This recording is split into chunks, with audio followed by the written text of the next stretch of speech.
Cuando imaginamos el sonido que producían los dinosaurios, casi siempre pensamos en fuertes rugidos, como lo hemos escuchado en películas como Jurassic Park. Este sonido ha sido tan repetido que parece que así se escuchaban, pero en realidad está muy alejado de lo que la ciencia dice. Los sonidos que probablemente emitían los dinosaurios no eran rugidos de león, ni chillidos de animales salvajes, sino sonidos más sutiles, y en muchos casos más parecidos a los sonidos que emiten las aves o reptiles. Esta idea se basa en estudios paleontológicos que han demostrado que los cocodrilos y las aves son los únicos descendientes vivos del grupo de los arcosaurios, la gran familia a la que también pertenecían los dinosaurios. Al comparar fósiles de dinosaurios con las estructuras de vocalización de estos dos animales, como las laringes de los cocodrilos o la siringe de las aves, los científicos han logrado reconstruir algunas de las posibles formas en las que estas criaturas se comunicaban. Sin embargo, no todos los dinosaurios producían el mismo sonido. Así como un gorrión y un caimán suenan completamente distinto, el sonido de los dinosaurios también era diferente entre especies. Algunos, como los grandes saurópodos, como el Argentinosaurus y el Brontosaurio, probablemente emitían sonidos en frecuencias muy bajas, similares a los retumbos de un elefante o incluso de una ballena azul, que pueden viajar grandes distancias. Otros usaban estructuras óseas para amplificar sus sonidos o producir vibraciones resonantes, como el parasaurio. Todo esto demuestra que el sonido que emitían los dinosaurios dependía de su tamaño, su estructura corporal, su hábitat y su función social dentro del grupo. El paleontólogo Tom Williamson dice que aunque no se puede saber al 100% cómo sonaban los dinosaurios, los fósiles sí ofrecen pistas útiles. Por ejemplo, al estudiar ciertos huesos del oído y del sistema respiratorio, los científicos pueden comparar esas estructuras con las de animales actuales, para simular qué tipo de sonidos podían escuchar y emitir. Así, aunque no tengamos grabaciones ni tejidos blandos, los descubrimientos fósiles permiten que se puedan hacer recreaciones muy cercanas sobre cómo se escuchaba el sonido que emitían.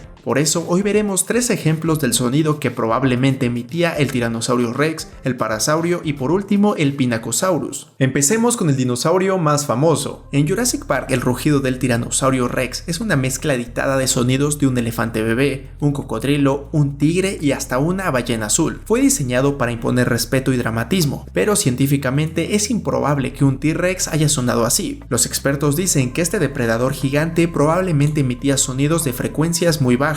Algunos incluso eran muy difíciles de percibir para el oído humano, como los que producen los elefantes o los cocodrilos al comunicarse a larga distancia. En realidad, los paleontólogos creen que el T-Rex no sonaba como un gran felino, porque su anatomía era completamente distinta a la de los mamíferos carnívoros. Mientras los tigres y los leones emiten rugidos gracias a una laringe, el T-Rex, como todos los dinosaurios terópodos, estaba más emparentado con las aves y los reptiles. Por eso, algunos científicos proponen que el sonido del T-Rex sería más parecido al de ciertos pájaros grandes, como el casuario, o incluso al de una gallina, aunque obviamente en un tono mucho más grave y profundo. También se le compara con animales como la ballena azul, no porque vivieran en el agua, sino porque las ballenas emiten infrasonidos de baja frecuencia, que viajan largas distancias sin necesidad de abrir la boca. Justamente se cree que el T-Rex podría haber producido sonidos similares con la boca cerrada, usando su pecho, tráquea y cavidades internas para resonar, generando fuertes vibraciones. Y en realidad así sonaba un Tyrannosaurus Rex de 8 toneladas.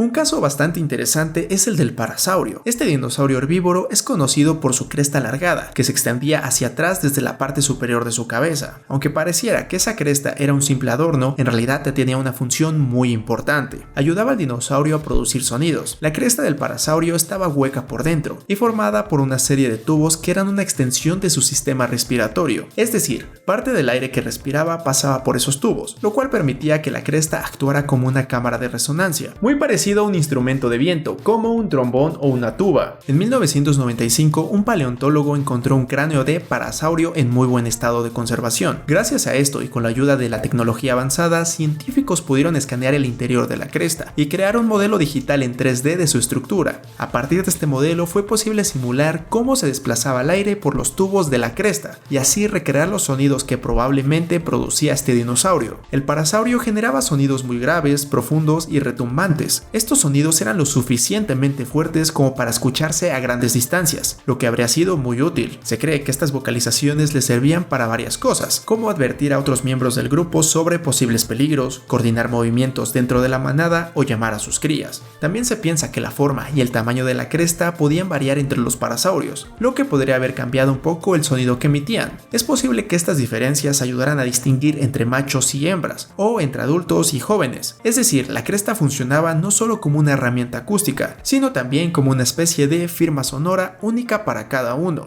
Este es el sonido que producía este dinosaurio.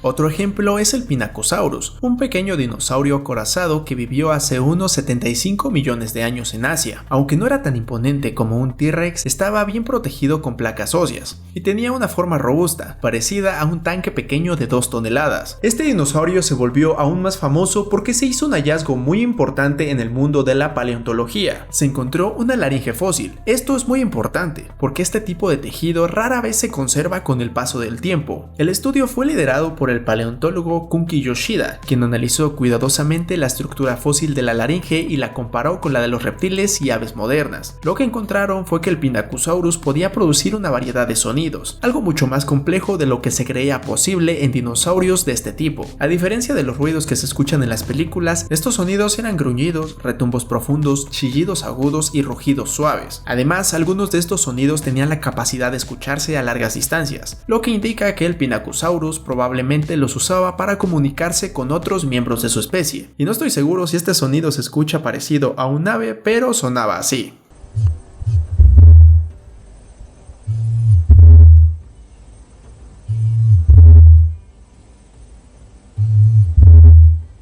En resumen, los dinosaurios no sonaban como en las películas. Muchos probablemente emitían sonidos profundos, graves e incluso imperceptibles para el oído humano. Otros aprovechaban estructuras como crestas óseas para amplificar su voz, mientras que algunos tenían chillidos más agudos. Las investigaciones para saber cómo sonaban aún siguen, y como dice el paleontólogo Tom Williamson, nunca podremos saberlo con total certeza. Pero gracias a la paleontología moderna y a la comparación con animales actuales, estamos cada vez más cerca de entender no solo cómo se veían, sino también cómo se escuchaban.